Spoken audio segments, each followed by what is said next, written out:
Evening, everyone. 2020 has been quite the shocking year, which makes statues being torn down across the entire country pretty much par for the course. Recently, 2 more statues have been torn down in Portland, Oregon. But that's not the disturbing thing about the situation, because these statues weren't of Confederate generals or figures of racism. They're of American presidents, who were huge human rights activists. They were the presidents Theodore Roosevelt and Abraham Lincoln. Today I'm hoping to convince you that any and all statues should be preserved.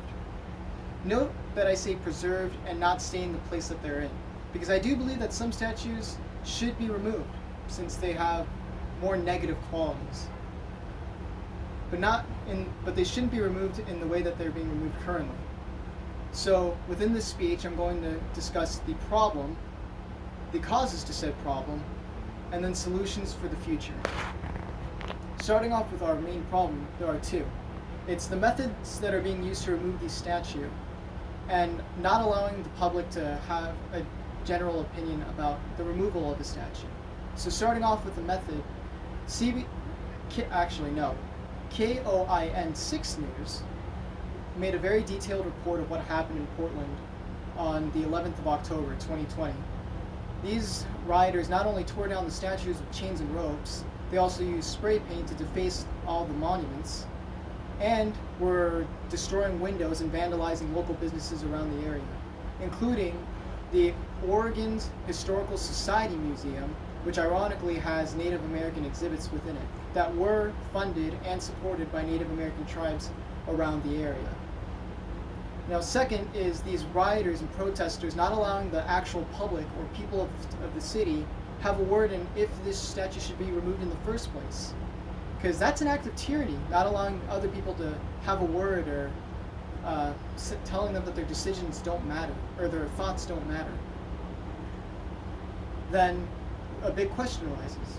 Why are these people doing this? What's their motive? Or maybe they just don't know. So the causes are actually quite simple.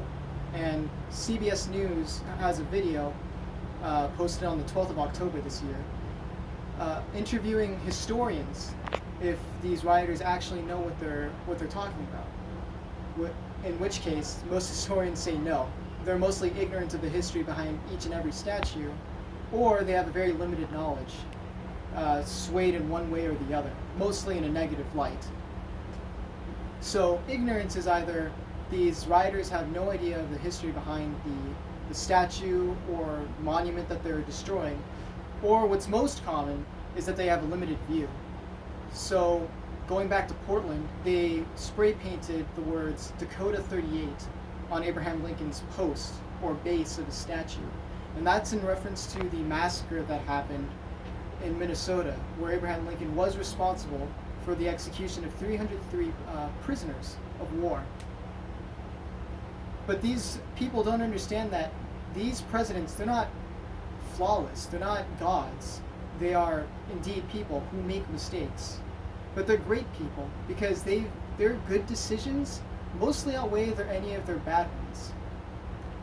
And once you put that into light, since Abraham Lincoln was the one who signed the Emancipation Proclamation and freeing all slaves, it really makes you think that Abraham Lincoln wasn't that bad of a guy. He just made a couple of mistakes.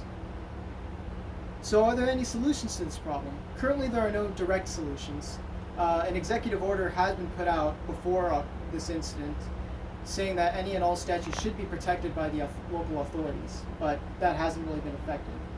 But if you have the opportunity to, if you know anyone that's part of a riot or part of a group that wants to tear down or deface any monuments, please explain to them the history that you know of, or research the history with them of these figures that you're going to attack, because you may never know why those statues were put up in the first place.